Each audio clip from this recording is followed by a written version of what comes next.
Welcome back to the Paradigm Podcast. We did eat Vegemite toast for breakfast the whole lunch. I was talking to my mom about comedians.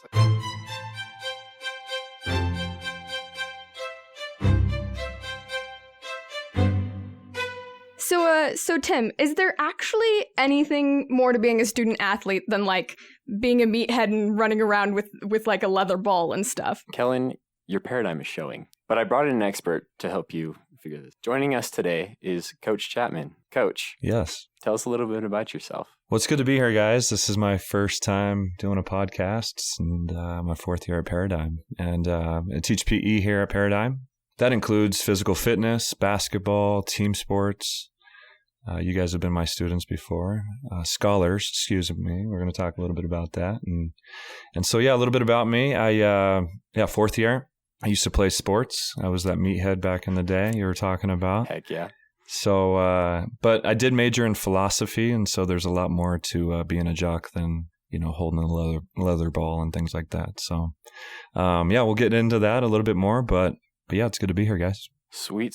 Seeing as how we're going to be talking about, being a meathead and all that. Right. I was kind of wondering a little bit about your high school life with sports and everything. Yeah, I grew up in a small town in Missouri, and football was everything in that small town, that and wrestling. And I ended up playing football and basketball. I grew up actually loving basketball first. I never played football until the 8th grade. And, being in small town Missouri, you have to play football if you want to be recognized as a person. Unfortunately, that's the bad side of sports. And so I grew up in California before that, and basketball was what I did. And I had some athletic ability, but high school was a little tough for me.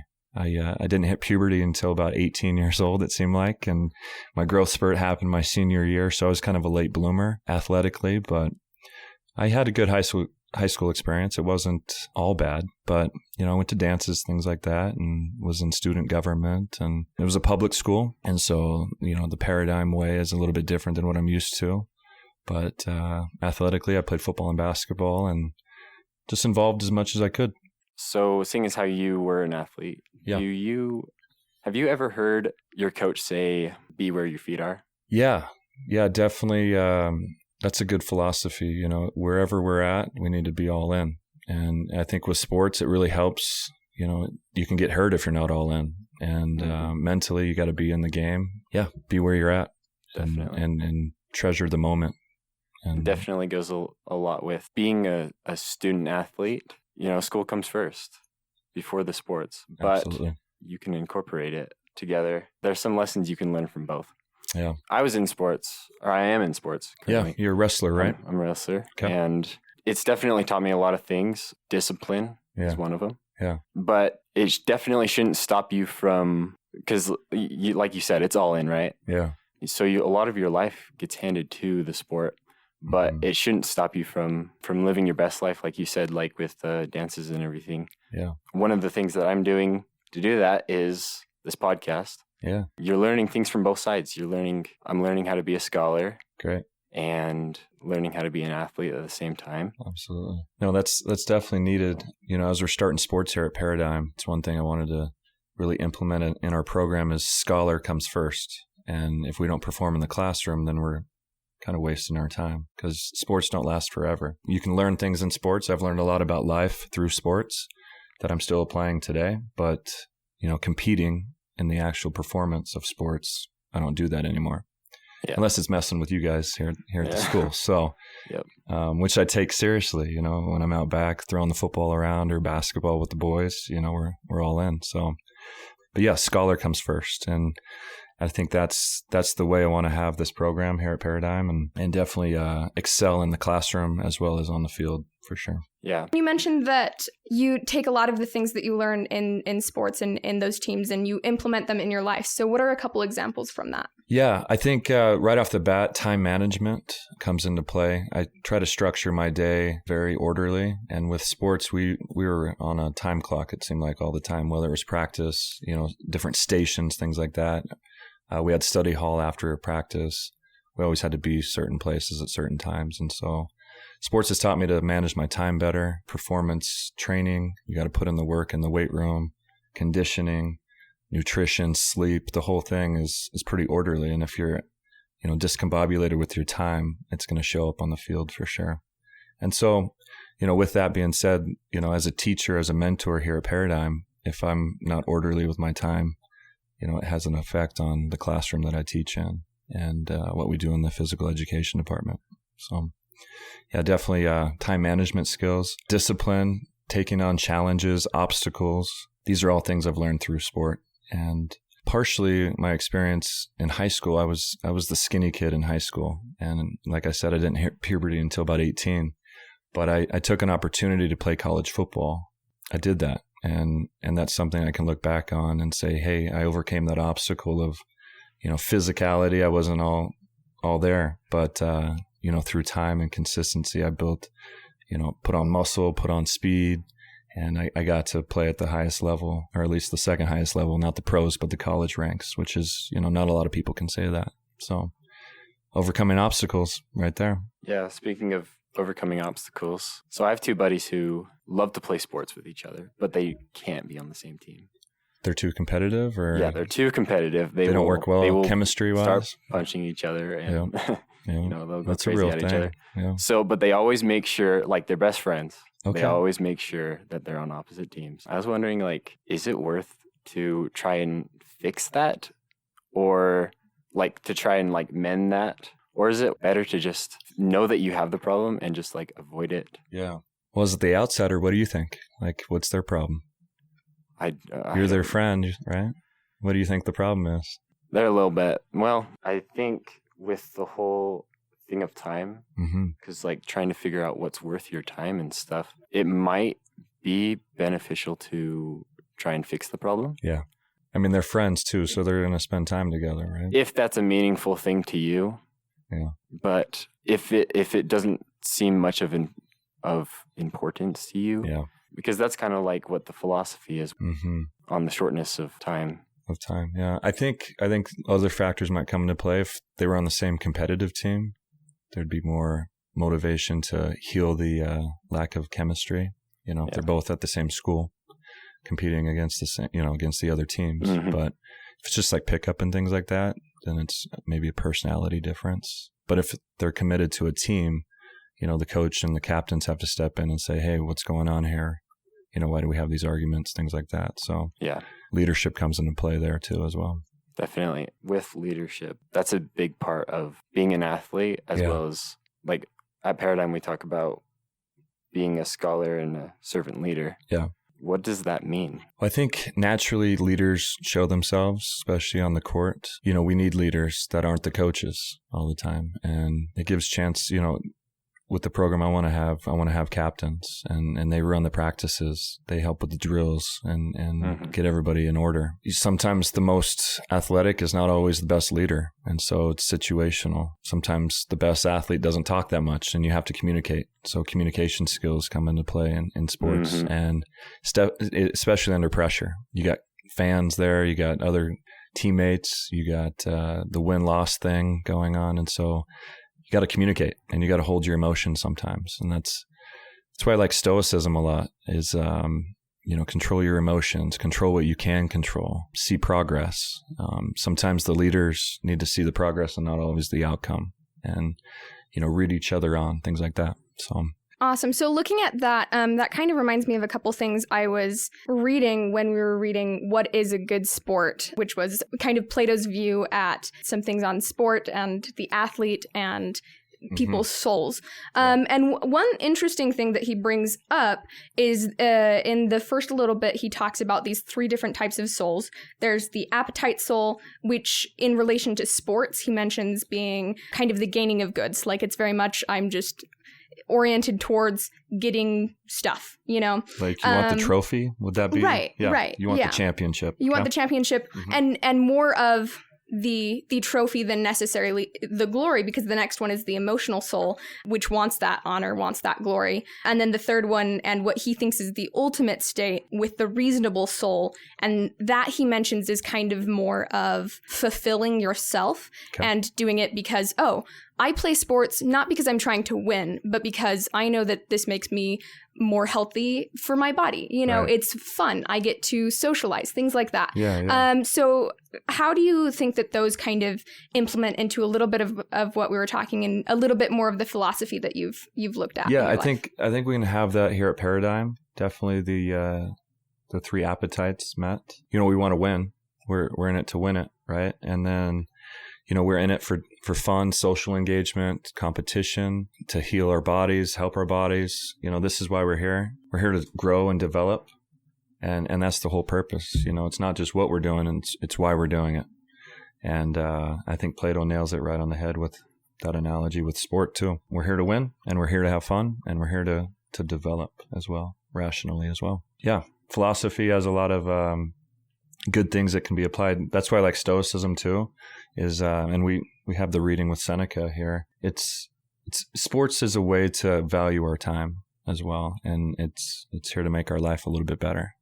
Life can be slip through our fingers, as he says, but we're here to enjoy and to progress and to excel at what we do, for sure. So the reading that we're talking about here is On the Shortness of Life by Seneca, which talks about how we complain a lot about how life is too short, but that's not really true. It's just that we waste a lot of it. We do. While we were looking at that reading, one of the things that I thought was really, really interesting that coincides with a little bit of what we've been discussing is that it is very focused on time and what you're doing with your time, and as you mentioned earlier, one of the biggest things that you've learned from sports is time management, that you need to be there, you need to be what you're doing, you need to be all in, and you need to be able to kind of section it out into different parts of your life and keep them in their sections for the most part. And so that totally transfers over to what Seneca is saying, that it's not that we have not enough life, because in the reading, like Tim said, it's talking about the shortness of life and how so many people are like, oh my goodness, my life is too short. But it's that you need to know what to do with it. So you said that sports has really taught you how to manage your time and how to be effective with what you're doing. Yeah, he talks a lot about leisure. And, sometimes we wait to be leisurely when we're older. I think we can be leisurely now. Leisure's with a purpose. It's not just sitting around being lazy, but with a purpose. So sports, I think, would fall under leisure, which isn't a bad thing. And sometimes we think leisure is a bad thing. So, we learn principles, we learn skills. That's what we need to be about. And we can start that younger than 50 years old. It just adds value to our life when we do that, for sure. That's really interesting. I actually have a question for both of you, with your opinion on that. I think a lot of people, a lot of the time is like, oh, leisure time. That's being lazy. That's sitting around. That's, watching TV and vegging on the couch with my potato chips and ice cream. That's what a lot of people think leisure is. But you mentioned sports, which is very much not sitting on the couch eating potato chips. Right. And so, and partially referencing the reading, how do you think that works? Is leisure time what you're doing, or is it the way you're doing it, or is it your mindset about that, your paradigm? Yeah, I think it's how you do things. For an example, I don't play sports anymore, but I like to exercise. And so I could listen to rock music in my earbuds if I wanted to, but I like to read. And so usually I'll pop on a podcast or an audiobook, and while I'm exercising, I'm leisurely listening to an audiobook that adds to my life. And so that's just an example of what I try to do. Effective leisure activity, for sure. I think that rest and recovery falls under this a little bit. Yeah. The goal here is to live a quality life, right? With the reading and everything. How do we have quality without resting? Mm-hmm. I think it's very important. One thing I like about Seneca and what he said is the term half prisoner. Sometimes we're a half prisoner in our own lives. I can give some examples of mine. I worked under a corporate job in the gym industry before I was a teacher here at Paradigm. And you sit in a cubicle. And for me, that was half prisoner life. You're on the phone 6 to 8 hours a day. That wasn't the most fulfilling life. And I felt like a half prisoner in that setting. And so that's why I'm here, to be honest with you. So Where did that change come in? How did you get out of that? Because so many people today, I mean, they're either in jobs that they don't like, or they're in programs that they don't like, or doing things because they feel like that they have to, So how did you have that paradigm shift in your mind? How did you get out of that situation? I was going through a tough time in life, and sometimes you have to hit lows to see the highs. And I just started researching a lot on meaningful life and how to be more purposeful and not always chase, the dollar or the fortune. Seneca mentions that as well. Look for a meaningful life. And so I was like, well, how has my life been impacted? And it's through teachers and coaches. And I said, you know what? I want to do the same. And that's how I ended up here, was just kind of analyzing my own life and seeing, where I'm happiest in the setting I'm in. I started listening to podcasts and reading audiobooks on purpose and meaning. And I was like, you know what? I'm going to try to find something like that. And sure enough, within the week, I found a job listing for Paradigm Mentoring. And here we are 4 years later. That's fantastic. Yeah. So I'm in the element that I'm in. I'm not a half prisoner. I don't feel like a half prisoner here at Paradigm. And I get to work with kids like you guys. So it's a fun day. And every day is different too, which there's not a lot of monotony as well. So, and with sports, we get to compete and have good energy and effectively see the results of what we do. So, for example, TJ, you saw it in fitness. You got stronger over the semester. And so, it's all about progress. And now look at you. You're a wrestler now and, competing at the high school level. So it's working. Things work. So things work out if you just stay persistent. That's for sure. So that's one thing I kind of wanted to talk about was you want to make every minute count, right? But at the same time, it's like to get really good at what you're doing, you got to spend a lot of time on it. Yeah. I know for me, I got to get away too of like the summer as a mentor. It's really nice to go. I like to go sit in my hammock and read a book and just kind of get away from people for a little bit. So the Stoics were big on stillness and rest, recovery, and analyzing things. And so I think for me, it's all about balance, but whatever you're doing, be all in what you're doing. So that could be, in the classroom. Be where your feet are. Yep. Exactly what you said. So TJ, I got a question for you. Oh, yeah? You started wrestling, a couple years ago? No, just last year. Last year. Have you wrestled before? Not anytime. Okay. That. Let me ask you why you started doing it. To be honest with you, because I knew it was going to be hard, and I knew that I needed something in my life, a little bit of a push. Little push. Yep. Yeah. To help me to realize that I can do hard things. Cool. And I definitely learned that, and that's why I'm here. You're doing it. How has wrestling helped you in other ways, like other avenues of life? It helped me to realize that everything that I thought was a big deal isn't that big of a deal. It kind of helped me to just calm down a little bit. Like I noticed all the drama went away in my life. Did it? Yeah, it was a really interesting experience. Sometimes we got a lot of aggression inside of us, and it's okay to let it out sometimes. Oh, definitely. Yeah. Definitely. I used to do that in football where, it's okay to hit somebody as hard as you can. Mm-hmm. Proper form, of course. But, sometimes you got to let out, stuff that's stressing you out. And I think sports is great for that.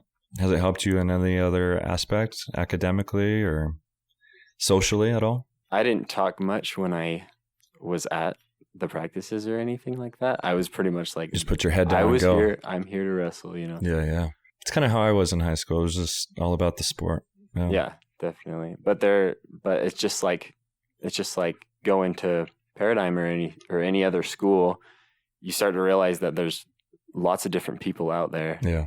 And another thing that I learned actually is that don't judge a book by its cover. Right. No matter what the person looks like or how they talk or anything. Yeah. They could be good at something, and they could make it count. And yeah, that's what I learned, because there's definitely a lot of awkward looking and, just different people. Yeah. That I would never have thought they can make it to state. Like, what the heck? Yeah. Yeah. I think about friendships I've made through sports. Sometimes males, they need some sort of mission to socialize. They won't just do it on their own. And so, for me, some of my best friends are my former teammates. Speaking of that, first day of my junior year, this new kid comes in, big old African-American black guy from Hampton, Virginia. I went to school in Virginia, by the way. And I'm a, country California kid, combo, obviously white. So we had a lot of our differences, and we're best friends still today. And so that's been 11 years. And so you never want to judge a book by its cover. He came from a different background than I did, but through sports, I got a chance to make a best friend. And without that opportunity to join the team, we would have never had our friendship. Definitely. So, sports is a way to connect people. And I don't think we value that enough in sports. It also is a way to help you, to kind of pick you up a little bit. Like if you're struggling. Yeah. I know some people that have been struggling and they involve themselves with sports. Yeah. And it's a good mental health. Yeah. And I think that remedy. with the sports program that's going on, I think that would probably help. Yeah, I'm super pumped for it. We're going to start with volleyball in the fall. If you've never played volleyball, I want you guys to try out. Okay, even you. No, and then we're going to go over to basketball and soccer. Basketball in the wintertime, soccer in the spring. We also have cross country too in the fall. And so I'm not a runner, but if you like to run, come check out what we got going on in our sports program. So I'd actually love to talk a little bit more about kind of mental health and stuff, because I've known so many people who were having a rough time and who got involved with sports, and it totally helped their mental health, both through mindset, but also just there's so much research done on how exercise can help your brain just chemically and physically, and how that it's a huge impact, because of endorphins and everything. And so can we dive a little bit deeper into that and look a little more at where the physical and the mental kind of meet each other in sports, where you've got this physical activity that's impacting your mental health, and how and why? Right. Yeah, I think of my days that are the best. It usually started with exercise or some form of sport or activity. That could be even a hike. If I'm struggling, I go on a hike. If I need to take a lap around the school, I do that. Some form of physical activity. Just don't sit around. And I think that definitely plays into mindset and kind of a mental reset. Seneca talks about being half the prisoner again. And I think of sport as a way to showcase freedom. You break the barrier of the defense to score the basket. And I think that does something psychologically to us, where we, see the ball go through the hoop. We're being successful. We're communicating it, and strategizing how to do it more often. And so those things all help the psyche and how we prepare mentally for our day. And so sport is kind of a microcosm of what life could be, where you see things go through successfully.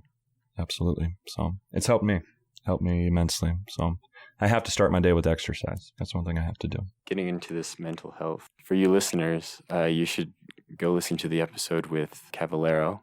Yeah. Honoring the nobility. It's really good. It talks a lot about mental health and stuff like this. Yeah, she's really good with mental health and how, yogis tend to be that way. They're very connected to the mind and the chakras and things like that. Right. So yeah. That's really interesting, because that's not quite it's not quite the physical of a sports that you would necessarily think of, because you'd think physical activity, yes, I'm going to go on a run. But it's also not quite just looking at chemicals and kind of the physical brain. It's almost kind of like an in-between, but I feel like there's more of that, and that kind of connecting to your body and connecting to your soul, that philosophy or theology aspect in sports that a lot of people don't see. Yeah. What are some of either your experiences or some of your thoughts on where you can kind of connect to the soul through sports? I think I connect to other people's souls through sport by being their mentor. I think I get to know people, and I get to know myself by helping other people. For me, I take on challenges. I've always done that, and that's helped my soul overcoming obstacles. And I just want to help other kids experience that same thing. And so that's why I'm here. That's why I find purpose and, helping soul to soul. We're all here learning. Life is short, as we know, but at the end of the day, we're all here to help. And I think sports really helps connect people and connect soul to soul. For sure it does. I've experienced that. Right. And I mean, it's so beautiful to see how it does connect people, especially in teams and in the way that it connects. And people are scared of sports sometimes. Right. I see it here at Paradigm where it might not be something that they've always done. And maybe it's a way to challenge yourself, or to learn something new. It could make you a better artist. It could make you a better musician. You never know. I know, if you're in band, you got to move around a lot.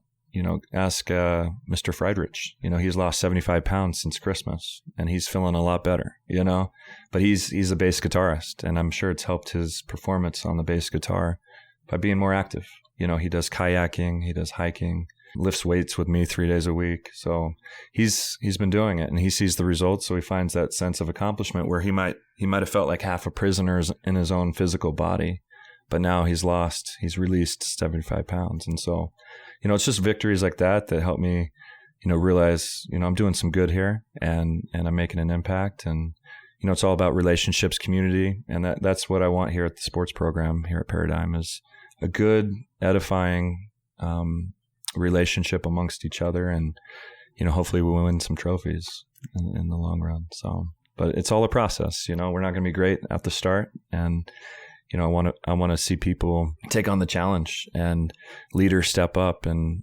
senior leadership. We got some good athletes at the school and let's just see it progress. And, this first year is going to be a little bit of a learning curve for all of us. But I feel like it's time that we start doing this. And I presented it to the school and the board, and they're all in. And so I'm just looking for more people to be all in. And it takes summer practice, it takes tryouts, it takes weekly practices. So just like you, TJ, you got to put in the time, and you see the results. So, but yeah, I'm excited.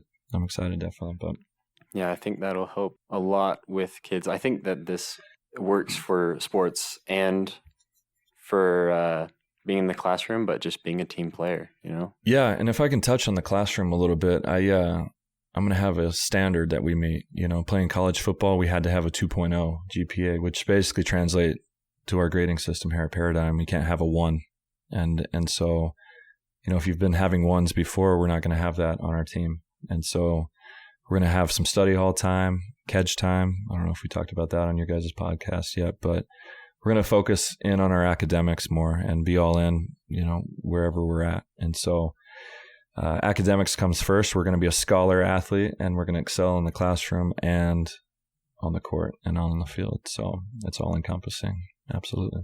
I'd love to dig a little bit deeper into that because we've talked a lot about how sports can help you socially and can help you outside and in your general life and whatever. But let's talk a little bit more about how it can help with the individual and with the self. And I mean, in the reading that we did with Plato, he talks a little bit about self and about your soul and the ultimate place that you can get there with sports. But how can playing sports help you as an individual, as a person, and as a scholar, really, ultimately? I can only speak from my experience. In college, I went to a liberal arts school where I'd never studied the classics before. And so very similar to what we have here at Paradigm. But being a college football player, we had mandatory study hall. And so it forced me to put more time in. We had it watched over by our coaches and our captains, things like that. But without that structure, I don't think I would have excelled in the classroom as much as I could have had I just been a regular student. Throw on the athlete side and it creates more discipline where there's not a lot of free time.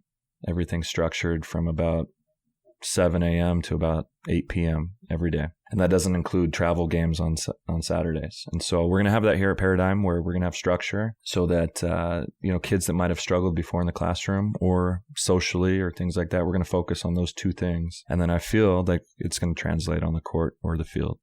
Absolutely. Yeah, definitely. I got a question. Do you guys think Paradigm's ready for sports? I mean, it's definitely interesting because my whole experience here has been, we're a small school and we don't have sports. So when I first heard that, I was very intrigued by the idea. It's just new and it's different. And I'm excited to see what happens. I'm excited to see how it goes. And I think that if the individuals are willing to put in the work, then it's going to be fantastic. Mm-hmm. Mm-hmm. Definitely. I've definitely seen some kids who are struggling with being athletic and everything, but they just love the sports. Yeah. I think of James Horman when you say that. He loves volleyball, lacrosse, soccer. He's putting in the time and he enjoys it. And I want kids with his attitude for sure. So we talked about student athletes. Yeah. And here at Paradigm, we are scholars, right? We got to know the difference, right? Yeah. I was wondering what that was. I think a student is somebody that is there, but a scholar is fully engaged. And so it's a two-way street. You got the mentor, you got the scholar learning from each other and full engagement. I think sometimes students kind of sit back and take in a lot of information. I think with the setup we have here at Paradigm academically, there's ample opportunities to engage and to step out of your comfort zone. So what you guys are doing here with the podcast, I can think of the arts. Let's get involved in the arts. Let's get involved in discussions and seminar class. Let's get involved in anything we can. And so it's engagement in anything you do. And I think that makes a difference. And I think that differentiates a student from a scholar is a two-way engagement in the process of learning. Is that a pretty good answer? Oh, yeah. I don't know what else to say besides. That was a good answer. I just want the athletes to engage in conversation, the great conversation of ideas. Mm-hmm. Ironically, a lot of these athletes that I've seen personally, they have a high opinion of things, but sometimes they're scared to share it. And so I think the athletes can maybe step up a little bit in sharing their opinion. And it could be about philosophy. It can be about history, English, band, orchestra, art class, Miss Bowie's class, whatever. Let's be engaged and let's be involved and let's be a leader in the classroom. And that makes the difference. And that differentiates the two between scholar and student. Right. It's a defense of your paradigm. It's that you need to be a paradigm patriot. Yeah. We don't want to be meatheads. Yeah, that's right. Jocks cannot be meatheads anymore, especially at Paradigm. Yep. No, I look at like a school that I look at is Stanford University. Those kids are super smart, even the athletes, and it takes a lot to even get in a school like that. And so you're seeing more athletes becoming more engaged academically, 4.0 GPAs, student government. I view things, how you do one thing is how you do everything. And so if you slack off in the classroom, you're probably, not the nicest kid, or you might be a great athlete, but let's get kids that want to excel in everything they do. How you do one thing is how you do everything. And so I'm looking for kids like that in our program. And, it's going to be a process. We're all here learning, but that's my goal. That's my mission. That's my aim in the program here at Paradigm. So this kind of brings in a little bit more of the philosophy side. Yeah. I'd love it if you could tell us a little bit more about some of the philosophers that may have impacted you in this, both in the athletics and in the academics.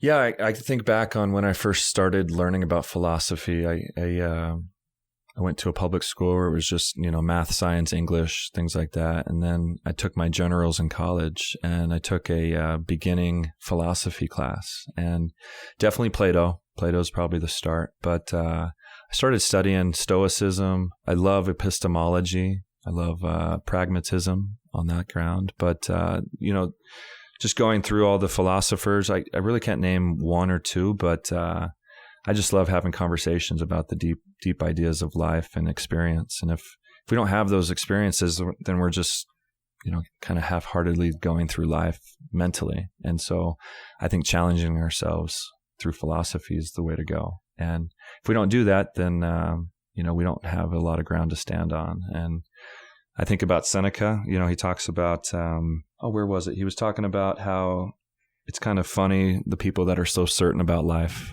And I started becoming less certain about life through experience. And so I'm trying to figure it out.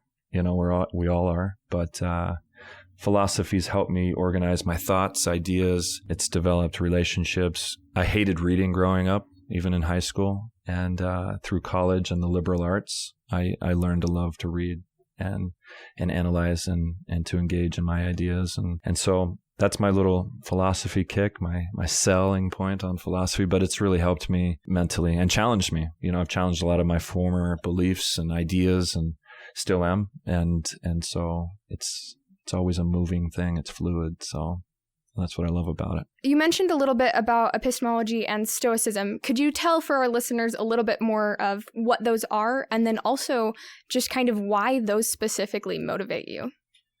So epistemology is the study of like how we know things, right? And so do we have justified true beliefs, or how do we justify it through our reliable processes of, sight, hearing, sound, things like that? What is justified? What does it mean to be justified in your beliefs?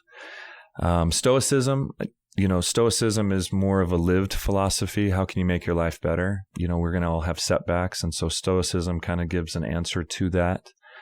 Control what you can control. Things like focus on progress, accept fate, accept what is. Sometimes things are out of our control and we get worked up about it, but we need to not do that. And Stoicism helps me reorganize what's going on around me so that I can focus on what I can control. And in a sense, that translates into my philosophy on sports is, we can control a lot of what we do in our physical realm. A lot of people complain about where they're at physically, but you got to put in the work. And so Stoicism helps me work a little bit harder on the things that I need to, and helps me prioritize what's important to me. It's family, friendships, relationships, being in a good environment, an element. So I'm not a half prisoner.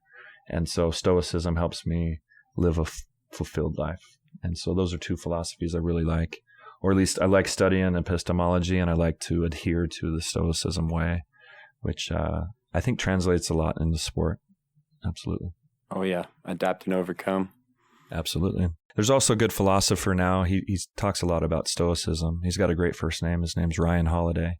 And he writes on like obstacle is the way, ego is the enemy, and stillness is the key. And so anybody looking for shorter books on Stoicism, I would advocate for Ryan Holiday's books. Stoicism kind of made a comeback recently, and I think it's through like self-development, the self-help stuff, but I like to dive a little bit deeper on psychology and philosophy, and Stoicism is the way I like to go. Yeah, I've been in lots of situations playing sports, wrestling, and where like you're in a position that's tough to get out, and you got to use all your power to, adapt and overcome, and try to figure out how to get on top, right? Yeah, there's no one answer sometimes. You got to adapt it. Yeah. Definitely. So Stoicism kind of works for you too. Oh, yeah. Yeah. In that way. I noticed with Stoicism, it's, everybody's like, oh, he's stoic. I think that's emotionally, like you're not too high, not too low, but you're focused, you're driven. Wrestlers have to do that. Absolutely. You're one-on-one against another guy, and it's sometimes tough to deal with, for sure. That definitely kind of is implemented in just general life for sure as well. I know that for me specifically, I don't play as many sports as often, but... Why not? I am... it's scary. It always makes people uncomfortable. I know. Yeah. I expect it next semester. No, thank you. Yeah, right. No, I don't play sports because I have other priorities. But something that I found... So how can you apply sport mentality to whatever those priorities are? Well, yeah, actually, though, but that's the interesting thing is that in sports, you have a lot of, there's a lot of the time management. There's a lot of the kind of being flexible with different things. There's a lot of respecting the people you're against and the things that you're doing. There's that communication. And I find all of those things in my life on a regular basis, both in when I'm at work and if I need to be doing a specific job and I need to be on task, or if I'm at home and I need to be respecting my parents, whether or not I agree with them, on something, because it's a lot of that I think life, whether or not you play sports, you can take so many different lessons from sports and from athletes of that dedication and everything. And I have many friends who play sports that I look up to a lot with how dedicated they are and how all in and willing and hardworking and they are in everything that they do. I love that. So you're an expert musician, right? Is that what it is? I'm hearing rumors. I have played many instruments, and I've been in quite a few bands and orchestras. So how'd you get good at that? How'd you get to that point? Really, now that I'm looking at it a little bit more, playing music and playing instruments and doing things like that is very, very similar to sports in the way that you have to work hard to get better. You got to put in the time. Yeah. You got to put in the effort. You got to. Did you have a mentor that helped you? Oh my goodness, yes. Okay. Sarah Arneson. I love her so much. She's fantastic. Even in class, actually, we talk about philosophy a lot, which was amazing. But she really brought an environment for hard work and dedication, for time management, and for being smart about it. I think that's That's something very important because let's say you're playing sports, if you're not practicing smart, you might hurt yourself. Absolutely. If you're not practicing music in a smart way, well, also you might hurt yourself, but you're not going to get nearly as far. You're not going to progress as fast. So having that dedication, having that focus, and being smart about it and being conscious and flexible with what you need, I think definitely translates into music and a lot of other things like that. And taking criticism too from others is a big part. Analyze, you probably listen to yourself, and so we're gonna do like film study of ourselves. Right. Are we moving here correctly? Right. Are you in a good defensive stance? These are just little things. Taking Details. that feedback. Details in music, details in sports. Definitely the same mindset. For sure. Yeah, I like that. It's really interesting because like really sports and academics are the same thing. Right. In a way. Yeah, like I said, how you approach one thing is how you approach everything. So if you approach sports competitively, maybe look at somebody across the table from you that has a different opinion and try to change their opinion. We have those avenues here at Paradigm. Not to say we have to win every discussion, but let's communicate. Let's share how we feel about strategy and approach, how we're going to approach this discussion and how we're going to approach this day in our class. How we're going to approach student body officers, being a leader, how can we help this kid, stuff like that. I think sports helps that, but also we can look at things in the classroom and say, hey, let's do what we do in sports and let's do it in the classroom. For sure. It's definitely important to be very conscious in your academics and in the logistical things like details and researching smart and having the right facts and whatever, but even just in being assertive and being conscious and being aware of what's going on around you, the people that are around you socially. Academics can be a great place to grow socially. I want the athletes to recognize when a mentor, such as an English mentor or seminar mentor, I guess here, if they're putting in the time with you, you should put in the focus with them. Right. And so for me, I struggled with philosophy in the beginning, and sure enough, I got a degree in it. So my mentors, my professors, took the time, sat me down, say, hey, let's look at this. And so they were a coach for me, a philosophy coach. And so I think without them, I couldn't have been where I'm at today. Right. That goes straight back to what you were saying earlier in the difference between a student athlete and a scholar athlete is if you're a student in your academics and you're just kind of in class and getting lectured, that's one thing. But if you want to be a scholar, you got to change your paradigm and you got to have that two-way communication, the two-way effort where your mentor is mentoring you and you're taking it in and you're taking it in and giving back. Yep. Right. That's what I want for those that choose to be on the sports teams. Let's go all in whatever we do. Let's change our paradigm, mindsets. I think that's going to happen through our competitive teams here at Paradigm. Absolutely. Right. So every episode we have a challenge for our listeners. Would you mind giving that to them? Yeah, let's give a challenge. Let's step out of our comfort zone and try sports, whether it be in team sports or on the competitive team. If you think you can do it, do it. Okay. Some of you guys don't think you can do it, but you'd be surprised. I've seen some great kickball players. I've seen some great hockey players that didn't think that they can do it. So if you don't think you can make the team, try it. It doesn't hurt to try, but we got to put in the time. So whenever this episode's heard, let's get in the gym. Let's get in the weight room. Let's shoot some baskets. Let's work on our volleyball skills. Let's exercise. That's the challenge. Let's at least get 30 minutes of exercise a day. I'm going to start there and take my class. Thanks for joining us here. That was a good discussion. Definitely just things that I've kind of already learned, but just put a lot more emphasis on, be where your feet are. You don't have enough. We don't have a lot of time and we got to tackle our time with quality. Yeah. I like that. That's a good takeaway. Let's manage our time a little bit better and see what we can accomplish as a Paradigm Patriot. Go Patriots. Thanks so much, Chapman, for coming on. That was absolutely fantastic. Yeah, I had a great time. I always talk sports with everybody down in the gym, so it's good to talk philosophy. So if you want to talk philosophy, come find me in the gym. Perfect. Yeah. Thanks so much. Yeah, go talk to him about philosophy. And thank you so much to our listeners out there. If you'd like to learn a little bit more, please follow us on Instagram at The Paradigm Pod, or you can email us at podcast@paradigmhigh.org. If you have any questions or suggestions, feel free to email us there. And then if you could rate us on iTunes, that would be fantastic. It helps out a ton. So yeah, thanks so much. And do not forget to engage in the great conversation of ideas. Hey, welcome back to the Paradigm Project. We did eat Vegemite on toast for breakfast the whole week. I was talking to my mom about comedians.